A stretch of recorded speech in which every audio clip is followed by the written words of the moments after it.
नमस्कार दोस्तों, मैं पवन अपने चैनल पर आप सभी का स्वागत करता हूं।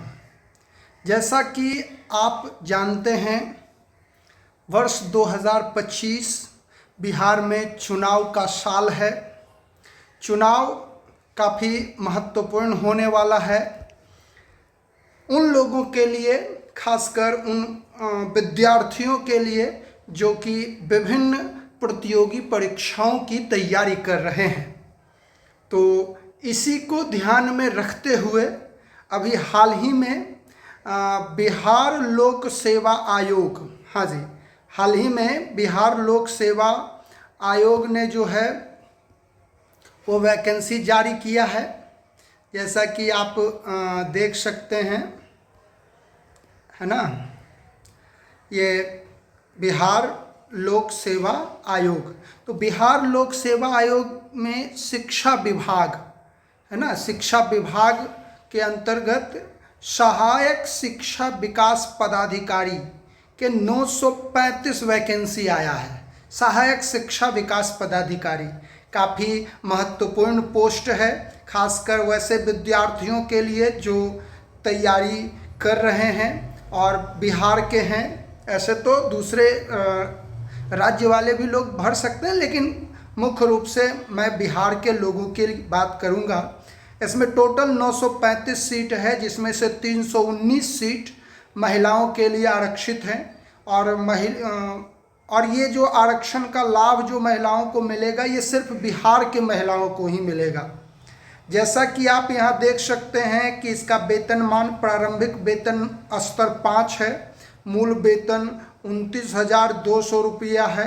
बाकी और सब भत्ता उत्ता जो भी है वो सब इसमें शामिल किया जाएगा बाद में। शैक्षणिक योग्यता की बात करें तो किसी भी मान्यता प्राप्त विश्वविद्यालय से स्नातक होना चाहिए। और उम्र सीमा की अगर बात करें तो अगस्त 1 यानी 1 अगस्त को कम से कम 21 वर्ष और जो अनारक्षित पुरुष हैं तो 37 वर्ष होना चाहिए। उसके बाद पिछड़ा वर्ग, अत्यंत पिछड़ा वर्ग पुरुष एवं महिला और अनारक्षित महिला जो है उनका उम्र अधिकतम 40 होना चाहिए। और अनुसूचित जाति जनजाति के जो पुरुष महिला हैं उनका उम्र 42 वर्ष होना चाहिए, है ना, इससे ज़्यादा नहीं होना चाहिए। कम से कम 21 और बाकी विभिन्न कैटेगरी का अपना अपना है। सबसे महत्वपूर्ण बात जो है, जो सबको ध्यान रखना है, वो चयन प्रक्रिया है। अगर आप नोटिफिकेशन देखेंगे तो जो है 5वें नंबर में चयन प्रक्रिया का उल्लेख किया गया है। चयन प्रक्रिया जो है लिखित परीक्षा द्वारा होगा, जो वस्तुनिष्ठ स्तर का होगा। इसमें कोई साक्षात्कार नहीं लिया जाएगा। इसमें आप लोग अगर ध्यान दें तो लिखित परीक्षा में 3 पेपर होंगे जी, 3 पेपर। पहला सामान्य भाषा जनरल लैंग्वेज, इसमें भाग 1 में अंग्रेजी और भाग 2 में सामान्य हिंदी। 30 अंक अंग्रेजी के और हिंदी के 70 अंक। वस्तुनिष्ठ ऑब्जेक्टिव टाइप के सवाल होंगे। प्रश्नों की संख्या 100 होगा। 2 घंटे का पेपर होगा और इसमें कुल 100 पेपर होंगे जी, मतलब 100 अंक का ये होगा। क्वालिफाइंग नेचर का ये पेपर होगा, लेकिन अलग अलग, यानी अंग्रेजी और हिंदी दोनों में अलग अलग जो है वो मिनिमम 30% मार्क्स जो है वो लाना है, अलग अलग लाना है, ये ध्यान रखना है। और नेगेटिव मार्किंग का भी प्रोविज़न है। सामान्य अध्ययन का दूसरा पेपर होगा जनरल स्टडी का, ये भी ऑब्जेक्टिव टाइप ही होगा। 100 प्रश्न होंगे, 2 घंटा टाइम और 100 नंबर का होगा।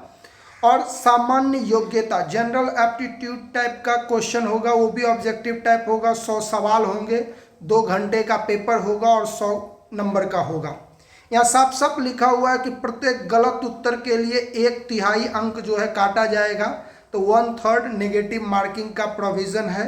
तो जो भी तैयारी करेंगे वो बेहतरीन तैयारी करेंगे और इस वैकेंसी का फ़ायदा उठाएंगे। देखिए यहाँ साफ साफ इसमें लिखा गया है, सामान्य भाषा, सामान्य अंग्रेजी एवं सामान्य हिंदी के पत्र मात्र क्वालिफाइंग होंगे। प्रत्येक में न्यूनतम 30% अंक प्राप्त करना अनिवार्य होगा। अर्थात सामान्य अंग्रेजी एवं सामान्य हिंदी में अलग अलग न्यूनतम अंक प्राप्त होने पर ही अन्य पत्रों का मूल्यांकन किया जाएगा। ये बात ध्यान में रखना है। दूसरा, अगर आगे बढ़कर देखें पाठ्यक्रम, सामान्य भाषा जो है वो सामान्य ही रहेगा। सामान्य अध्ययन में सामान्य विज्ञान, राष्ट्रीय और अंतर्राष्ट्रीय महत्व की समसामयिक घटना जिसको करंट अफेयर्स कहते हैं, भारत का इतिहास, उसके बाद बिहार के इतिहास की प्रमुख विशेषताएं, सामान्य भूगोल, बिहार के प्रमुख भौगोलिक प्रभाग तथा यहाँ की महत्वपूर्ण नदियाँ, भारत की राज्य व्यवस्था, आर्थिक व्यवस्था, आज़ादी के पश्चात बिहार की अर्थव्यवस्था के प्रमुख परिवर्तन, भारत का राष्ट्रीय आंदोलन तथा इसमें बिहार का योगदान को जांचने वाले प्रश्न होंगे। यानी जनरल स्टडी का ये जो पेपर होगा एकदम कहिए तो बीपीएससी का जो सिलेबस है बस वही सिलेबस उठा के रख दिया गया है। तो बीपीएससी की तैयारी करने वाले लोगों के लिए ये एक तरह से कह सकते हैं महत्वपूर्ण अवसर है, महत्वपूर्ण मौका है उसका फ़ायदा उठाने के लिए। उसके बाद तीसरा पेपर सामान्य अध्ययन का होगा। इसमें संख्या पद्धति से संबंधित प्रश्न, उसके बाद पूर्ण संख्याओं का अभिकलन, यानी मुख्य रूप से इसमें मैथ और रीजनिंग के सवाल होंगे, है ना। दशमलव और भिन्न संख्याओं के बीच परस्पर संबंध, मूलभूत अंक गणितीय संक्रियाएं, प्रतिशत, अनुपात तथा समानुपात, औसत, ब्याज, लाभ हानि, सादृश्य, समानता एवं भिन्नता, स्थान कल्पना, स्थान अभिविन्यास, समस्या समाधान, विश्लेषण, दृश्य स्मृति, विभेद, अवलोकन, संबंध उदाहरणा,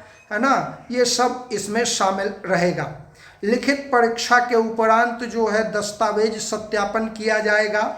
लिखित परीक्षा में प्राप्त अंकों के आधार पर आयोग अंतिम चयन हेतु मेधा सूची तैयार करेगा। ये काफ़ी महत्वपूर्ण है, इस पर ध्यान देना है। एक बात ये जो सबसे महत्वपूर्ण है कि आरक्षण का दावा करने वाली विवाहित महिलाओं का जाति, अस्थायी निवास, क्रीमी लेयर रहित प्रमाण पत्र, ये सब पिता के नाम एवं पिता के अस्थायी पता से निर्गत होना चाहिए, न कि उनके पति के नाम एवं पता से। ये बात बिल्कुल ध्यान रखना है, खासकर विवाहित महिलाओं को।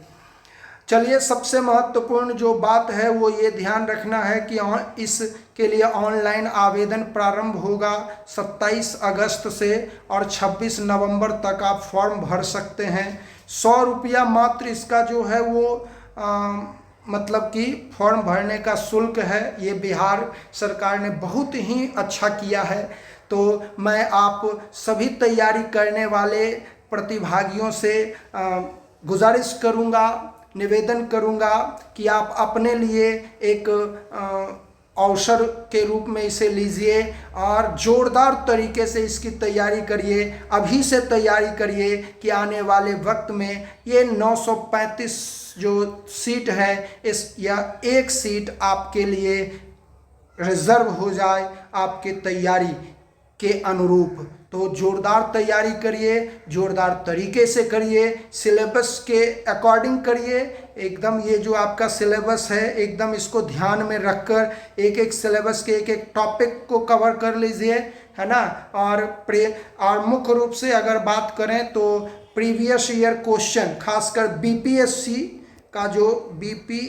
का जो सिलेबस है उसका जो प्रीवियस ईयर का क्वेश्चन पेपर है उसको आप देखिए और उसी के अनुरूप जो है तैयारी करिए।